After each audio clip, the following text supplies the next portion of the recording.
ಬಂಧುಗಳಿಗೆ ನಮಸ್ತೆ. ಊಟಕ್ಕೆ ಬೇಕು ಉಪ್ಪಿನಕಾಯಿ, ಗಾದೆನೇ ಇದೆ. ಅದನ್ನು ಮಾಡುವ ವಿಧಾನ: ಮಾವಿನ ಮಿಡಿಯನ್ನು ನೋಡಿ, ಇದು ಮಾವಿನ ಮಿಡಿ ತುಟ್ಟು ಸಹಿತವಾಗಿದೆ.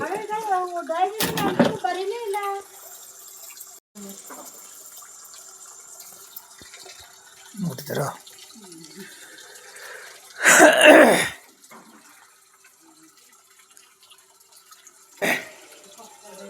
ಬಂಧುಗಳೇ ನಮಸ್ತೆ.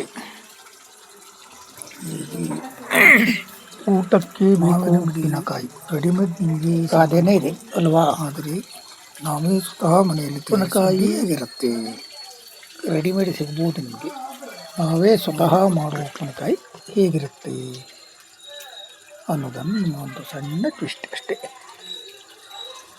ಸಣ್ಣದಾಗಿ ಹೇಳ್ತೇನೆ, ಚಿಕ್ಕದಾಗಿ ನೋಡಿ. ಮಾವಿನ ಮಿಡಿಯನ್ನು ಚೆನ್ನಾಗಿ ಒರೆಸ್ಕೊಳ್ಬೇಕು. ಒರೆಸಿ ಸ್ವಲ್ಪ ಪಾತ್ರೆಗಳಿಗೆ ಸ್ವಲ್ಪ ಉಪ್ಪನ್ನು ಹಾಕಬೇಕು.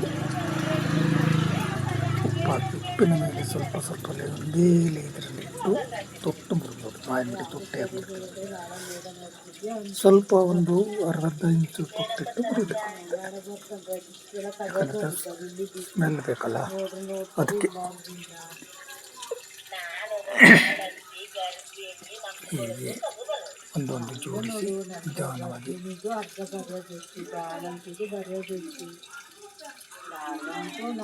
ಸ್ವಲ್ಪವಾಗಿ ಮಾಡ್ತಾ ಅದಕ್ಕೆ ನೀರು ಹಾಕ್ತೀವಿ.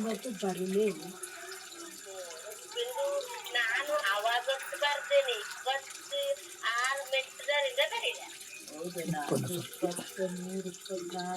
ನೋಡಿದ್ರ ಹೀಗೆ ಇದು ದೊಡ್ಡ ಆಗುತ್ತಂತ ಆ ಬಕೆಟಲ್ಲಿ ಬೇರೆ ಮತ್ತೊಂದು ಕಡೆಗೆ ಹಾಕಿ ನೋಡಿ.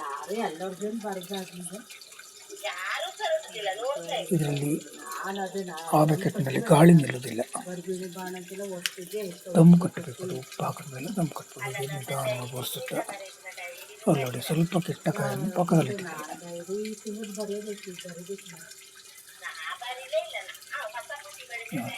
ಕರಡಿದೊಳಗೆ ಹಾಕಿದ್ದಾರೆ. ನೋಡಿದಿರಾ? ಹೀಗೆ ಮಾಡ್ತಾ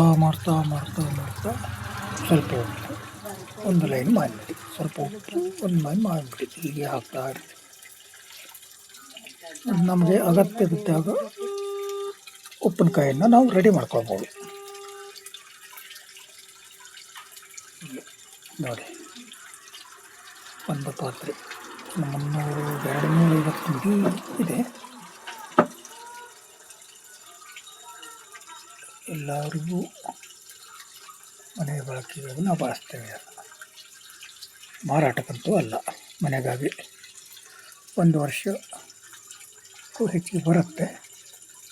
ವಿಶೇಷ ದಿನ ಬಂದ ಏನಾದರೂ ಇದ್ದರೆ ಮಾತ್ರ ಸ್ವಲ್ಪ ಬೇಗ ಖರ್ಚಾಗುತ್ತೆ ಅಷ್ಟೇ.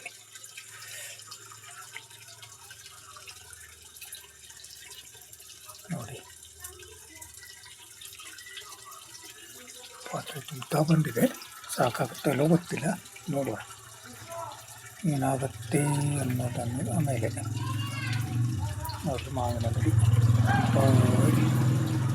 ಸ್ವಲ್ಪ ಉಪ್ಪು, ಸ್ವಲ್ಪ ಮಾವಿನ ಮಿಡಿ, ಸ್ವಲ್ಪ ಉಪ್ಪು, ಸ್ವಲ್ಪ ಮಾವಿನ ಮಿಡಿ ಹಾಕ್ತಾ ಇರುತ್ತೆ.